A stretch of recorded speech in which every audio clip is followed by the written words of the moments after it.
Hey, Colabcoaching yet again to share some wise words of wisdom for the week. So, as I said, at least once a week, we're going to talk about different topics, different situations about relationships, issues, or things that you've experienced in your daily lives, or some things you really overcame or haven't overcome yet. So, today I am with Griffin. We are at church, so please excuse the kids' house behind us. Like to cry a lot. Yeah, so today we're going to talk about.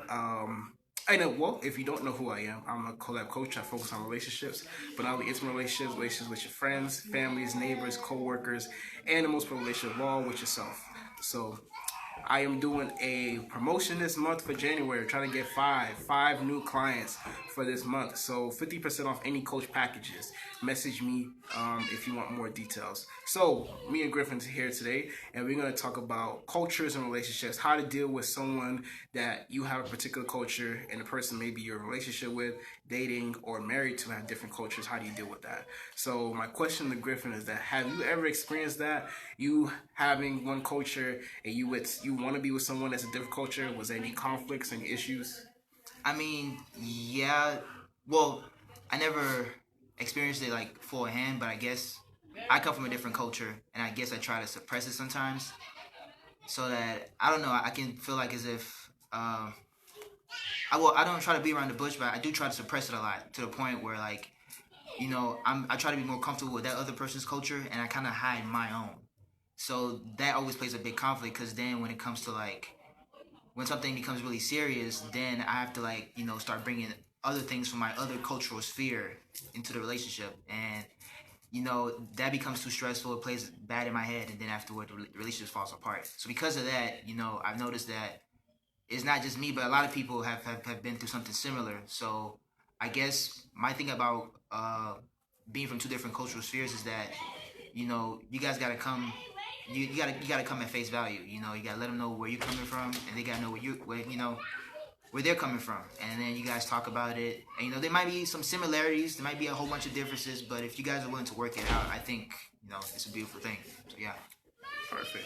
So my question to you is, what two cultures are you talking about? What two cultures are you experiencing currently? And then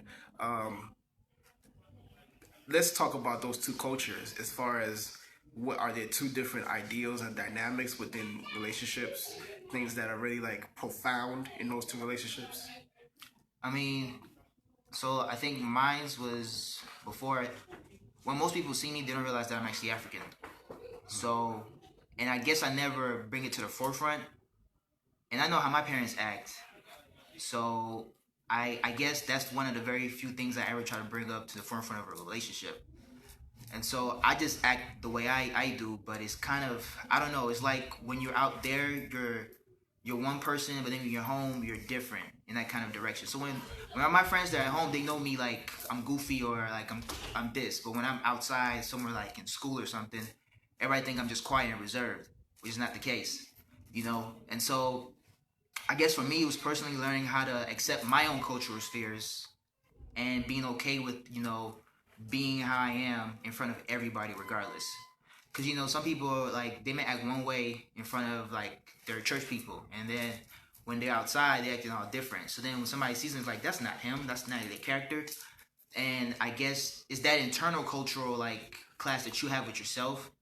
And I think once you're at peace with that, when you actually have a relationship with somebody else, you can actually express to them, this is who I am and this is what defines me. And then are you good with that?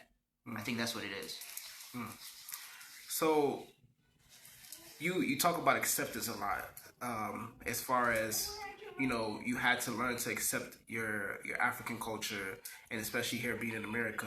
And I think that's something that we both are similar to because we both have African parents, and we living in America. We have to deal with two separate cultures. So when it comes to relationships, like say you meet someone you really like, you find that you really want to be with this person, and you do talk to them about your cultures. Has it been something that you're kind of nervous talking about, or is it something that you have confidence in? I was nervous talking about it because of, I guess, well, before Black Panther and stuff like that, like the stereotype was different. Yeah. Like, I'd be at face value. When everybody started doing that whole kind of thing, that's when everybody was like, oh, it's, it's proud to be African. This whole social media sphere where everybody's like, black is beautiful and all this other stuff. I mean, say that 10 years ago, people probably calling you like an African booty scratcher, Right. So it's the dynamic of like how our media is even portrayed, and so because of that, it kind of changes the tide of how you feel about something. Right. So for me, it was more so that I didn't get tired of it. It was the fact that it was like I'm hiding something indirectly. Right. Or like I'm omitting that there's another part of me that I don't really express much often, which in truth is part of my everyday living. Like, so, it's the fact, the stuff I eat, or like even the things I find really funny. Right. It to somebody else it may be like, I don't get it, but for me it's like I grew up in this, so this is what I know. Right. And so I feel like as if when it comes to a relationship, you must be able to at least be honest with yourself and with that person, because they're gonna bring their culture too. So Right. when you guys are talking, I find that really fascinating. So if you guys come from two different like backgrounds, you guys, you might be surprised. You might end up liking, like, I don't know, Hispanic culture, or like, or whatever. So I feel like as if as people is kind of, I don't know, we're so easy to brush off our own thing to please others. I think that's what it was. I was trying to please others in that kind of regard. Right. And now, since I'm comfortable with myself, I'm like, this is me at face value. It is what it is. So if you like it, I appreciate it. But if you don't, that's fine too. Yeah. So yeah. That's true. So I guess one final question that I have is, like, going forward for you, are you a type of person that you'll be willing and able to say, hey, I'm both sides, and you have to basically deal with it or not? Or are you the type of person that you're willing and open to understanding, like, hey, they may not get certain things, but I still will care about them regardless? Like, say if a conflict happens, in a sense, what would you do in that situation? I mean, now that you feel like you are confident with your both cultures, say a cultural situation happens, what would you do?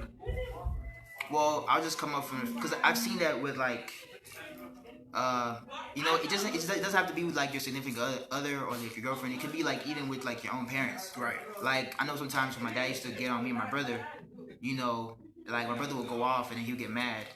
And my mom would come back to nowhere. She would say, oh, well, your father was raised differently. And because culturally, from his perspective, he was raised a little more stricter than we were. Right. So when we do something out of line, it's everything that he's been trained to think. Right. Is coming back out into light. And so when we looking confused because we're living in a different type of Western culture, Right. we want to lash out. And I think is to understand that person and to realize that there's always a common ground somewhere. You just gotta work a little harder for it sometimes. Right. And I think as for like your significant other or something like that, if it comes to that kind of situation, I feel like as if, yeah, you guys have to talk about it and first begin to talk. That's very important, because I noticed that sometimes we just start assuming things and then we don't even want to communicate anymore. And then it's like harboring like type of anger or resentment or some sort. Well, you don't understand me, blah blah blah. And then eventually over something simple, an argument can pop off now. Right. And so I feel like as if you're able to at least come together and on a common ground, at least talk it out. Well, this is where I'm coming from. So this and that. Well, and this where you're coming from. This and that. Right. Is there room to compromise at the very least, right. or to coexist together? Because if you can't, then I guess at that point, that's when you realize you're at an impasse, and then you guys can move your separate directions. Right. Very powerful. Very powerful. And I see a lot of growth because, as you said, I feel like you've come to a point where at first you didn't really understand, how to do it, how to exactly talk about both cultures, but now I feel like you have matured and you understand that both cultures are a part of you. Yeah. So you're able to actually grow from that, and you will be able to have that. I mean, of course, you're always going to have issues and problems, but you will be able to have that particular issue going forward your relationships, no matter who you meet. Yeah. So it's very powerful. Any final words you want to say as far as that? Any ill feelings? Any ill thoughts about cultures? Your culture is part of your makeup. Right. So to be you, don't be ashamed of not being yourself. Be great at it. And there's gonna be people that's gonna like appreciate you for like that awesomeness, pretty much. So never stop being you and be awesome with it. There you go.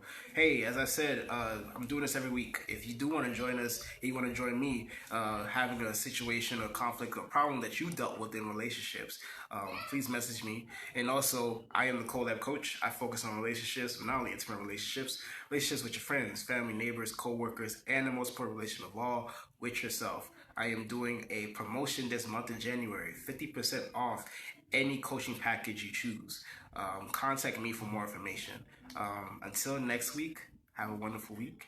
And don't forget, you can't be successful in any relationship until you learn to have a successful relationship with yourself. Until next time, thank you. Peace.